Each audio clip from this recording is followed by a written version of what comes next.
Barakatah Yahweh, Barakatah Yahushai, Ba'ashem Rakah Kodash, Barakathom. First and foremost, I want to give all praises, glory, and infinite honors to Yahweh, Ba'ashem Yahushai. Double honors to the apostles and the elders of Great Millstone who rule and teach well. And peace and salutations to Ya'akim out there pushing this word in truth and sincerity to the four corners of the globe. May you brothers endure until the end. This is the brother Raya with another video, and this is going to be a video dealing with the rising tensions in the Middle East going on right now, especially with Iran, because a war will pop off. It's all a part of prophecy, that battle in the Valley of Jehoshaphat, or that battle of Armageddon.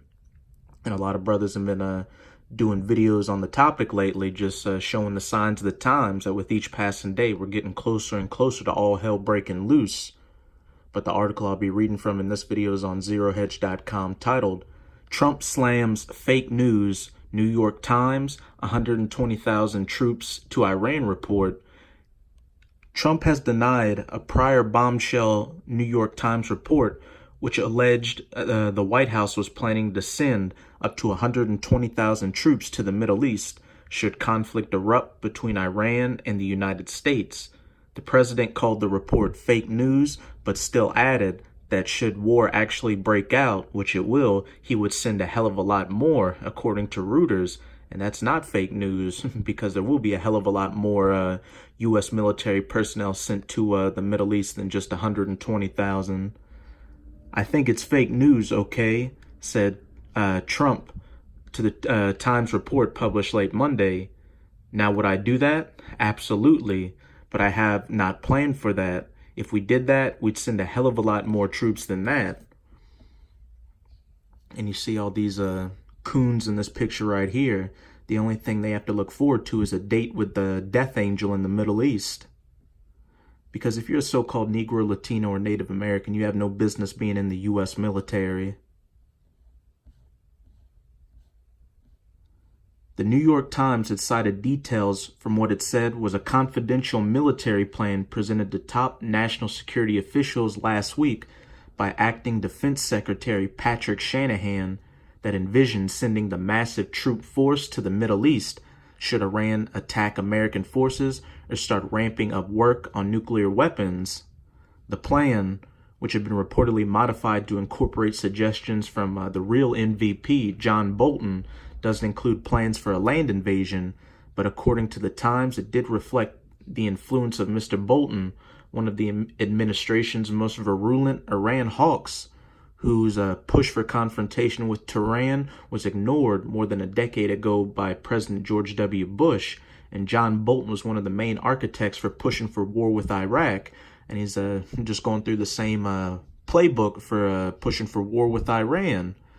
But that's pretty much it with this article. But the point being is that a massive number of U.S. troops will be sent to the Middle East, and that will be their final resting place. This is Joel chapter 2, verse 20.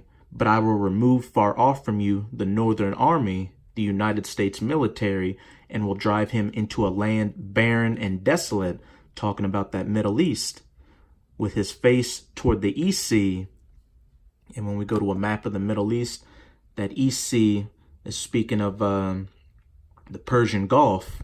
And look what just happens to be right above it, Iran. You've also got the Euphrates and Tigris to the northeast. And his hinder part toward the utmost sea, speaking of the Red Sea. So that northern army will meet up in Saudi Arabia. And his stink shall come up, and his ill savor shall come up, because he had done great things. Because for you U.S. military personnel that are going to find yourselves in that Middle Eastern region for the Battle of the Valley of Jehoshaphat, that's going to be your final resting place. You aren't coming back from it. And again, it's all a part of prophecy to bring about that battle in the Valley of Jehoshaphat. And Jehoshaphat means Yahweh's Shaphat, or Yahweh's judgment. This is Joel chapter 3. I'm going to start at verse 1.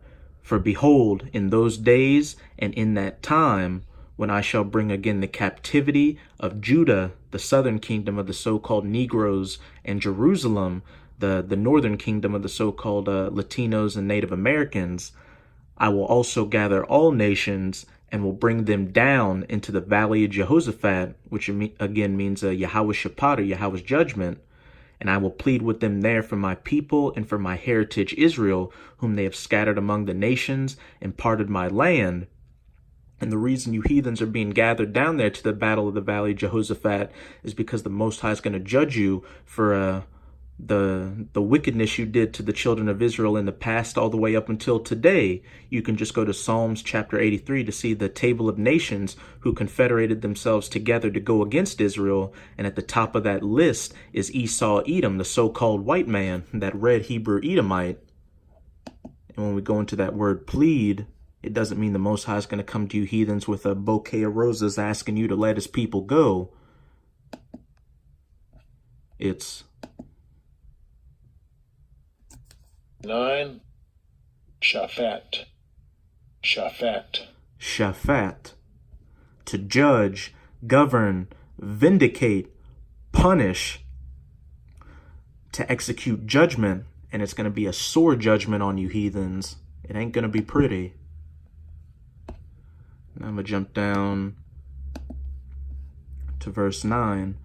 Proclaim ye this among the Gentiles, prepare war, which is what the men of the Lord are doing by going out there on the highways and byways and preaching these scriptures, as well as putting up video epistles like this, telling you soldiers in the Northern Army that you ain't making it back from this battle in the valley of Jehoshaphat. Wake up the mighty men. Let all the men of war draw near. Let them come up. Beat your plowshares into swords and your pruning hooks into spears. Let the weak say, I am strong, Salakia. And you can clearly see that these nations around the globe aren't on a peaceful footing. They're on a war footing. And where it says, let the weak say I am strong, you can clearly see that with these weaker nations bucking up to America, which would have been unheard of just a decade ago. You've got North Korea restarting its missile test programs. And you've especially got Iran telling the U.S. that if they bring a $10 billion aircraft carrier to the Persian Gulf, that they'll sink it with $1 million missile, because the Iranians know that if hostilities pop off, which they will, that Russia is going to have their back. And once this conflict kicks off, all these nations are going to be brought down here. Russia, China, Iran's going to be in there, Saudi Arabia, the state of Israel, and you're going to have NATO members like Britain and France get dragged in there as well. Verse 11, assemble yourselves and come, all ye heathen, and gather yourselves together round about. Thither cause thy mighty ones to come down, O Yahweh. And those mighty ones are referring to the death angels of Yahweh Ba'ashem Yahushai, holding back those destructive winds, waiting to get the signal to release this massive level of death and destruction. Verse 12, let the heathen be wakened and come up to the valley of Jehoshaphat, for there will I sit to judge or plead with all the heathen round about. Put ye in the sickle, for the harvest is ripe. Come, get you down, for the press is full. The fats overflow, for their wickedness is great. Verse 14, multitudes in the valley of decision, definitely more than just 120,000, for the day of Yahweh is near in the valley of decision, a day of great darkness and death and destruction. And this day is quickly coming upon us, Akim. You can see all the signs if you're keeping your eyes in the news and in these scriptures. And even though it may tarry, it will definitely come to pass and not tarry. This is the patience and the faith of the saints, that we diligently wait for all these things to come to pass, and that we don't get weak in this faith and fall out. I'm going to close it out with Habakkuk chapter 2. I'm going to read verse 1 to 3. I will stand upon my watch and set me up upon the tower, and I will watch to see what he will say unto me, and what I shall answer when I am reproved.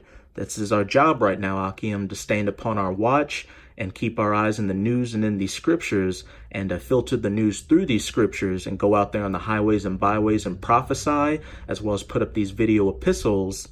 And Yahweh answered me and said, write the vision and make it plain upon tables, that he may run that readeth it.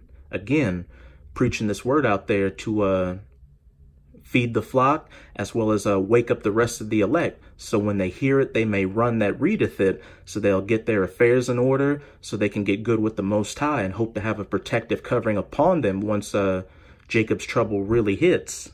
Verse 3, for the vision is yet for an appointed time, but at the end it shall speak and not lie. Though it tarry, wait for it, because it will surely come. It will not tarry.